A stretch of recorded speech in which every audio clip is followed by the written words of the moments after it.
If you remember previously, I've already shared with you the so-called Spanish Immortal, where in here Spanish chess player Fernando Segovia proceeded with the attack by going for Rook takes G7 move, after which Juan Corbella, who was on the black side, surrendered his queen and white quickly finished up his opponent. Right now the threat is Rook takes C8 checkmate.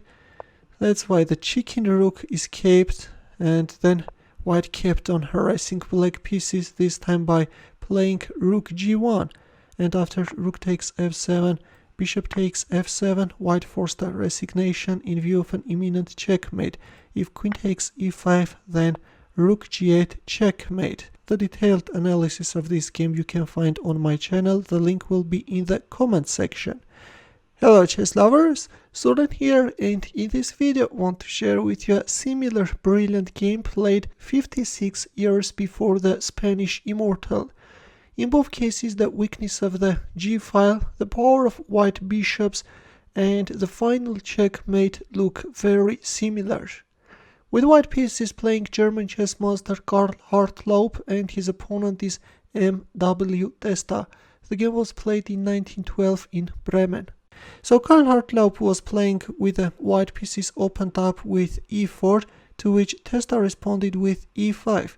D4, e takes D4 C3, d takes C3, bishop C4. White is going for the Danish Gambit, a razor sharp opening where white is sacrificing 2 pawns in order to get lead in development and create attacking chances. Already white is 2 pawns down, but who cares? Black has to be very careful. This is not the position where you should count pawns. D6, knight f3, knight f6, white castled kingside, and after bishop takes c3, bishop takes c3, black also castled kingside. Now if we have a look at the position, unlike black, who still needs to spend a precious time on developing his queenside pieces, white has already solved all his problems and is ready to launch an attack. Here we go, e5, knight e4, bishop b2, bishop g4, and queen d4.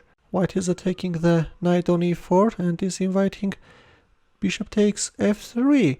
By allowing doubling of his f-pawns, white managed to open up the g-file. Right now the threat is knight takes f3 fork, and instead of protecting the pawn we have king h1. White proceeds with his attack. White wants to put his rook on the g-file. Knight takes f3, queen d3, and knight takes e5. Black is capturing every possible hanging piece, right? Right now, if we have a look at the position, black is 4 pawns up. This is crazy, guys, but who counts pawns in this position? Rook g1. The queen is emprise, but white proceeds with his idea. And yeah, the queen is untouchable because very quickly Pillsbury's mate will appear on the board. You can recognize the pattern, right? In here you have to play Rook g8 double check, and then the second rook is coming and white is announcing a checkmate.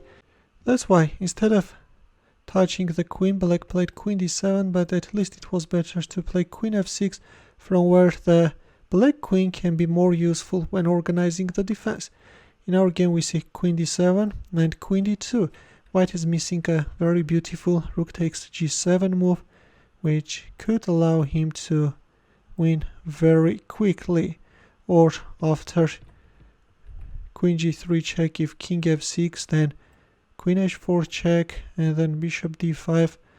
Yeah, this exposed black king has no chance of surviving.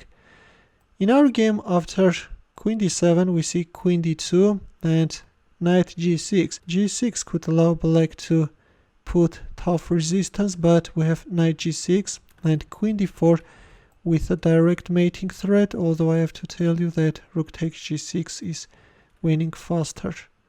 Or you can even play queen d4, no difference at all. But after knight g6 we have queen d4, and once black neutralized the mating threat, stepped into a brutal combination. You can pause the video and try to find white's next moves. Ready?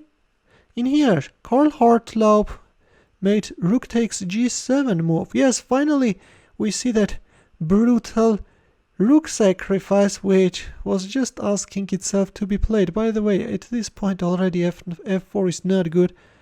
Black can repel white's attack by giving up a piece, and don't forget that right now against the piece black has 5 pawns. That's why after Qd4 Ne5 we have this brutal rook takes g7 sacrifice, king takes g7, rook g1 check, king h8. Well, if king f6, then again white can quickly announce a checkmate. This is how it goes. After king f6, rook g4, king f5, white is announcing a checkmate. In our game, after rook g1 check, we see king h8, and another marvelous move by Hartlaub. Can you find that move? That move is an absolutely staggering queen takes e5 sacrifice. There is no way to stop aggressive white pieces. f6, and this time we have a bishop sacrifice. I've already forgot how many pawns and piece sacrifices we saw in the game. Rook takes f6, and with the remaining 2 pieces, white is announcing a checkmate. The bishop is supporting his comrade, and white is killing the enemy king. What a game, guys! I think that this can leave many chess lovers speechless. In the end, a chess puzzle for you, where the task is to find the mating line for white. It's white to move, and I will wait for your answer in the comment section. Thanks for watching. Here are more suggestions for you. Feel free to check them out as well. I will see you in my next video. Take care.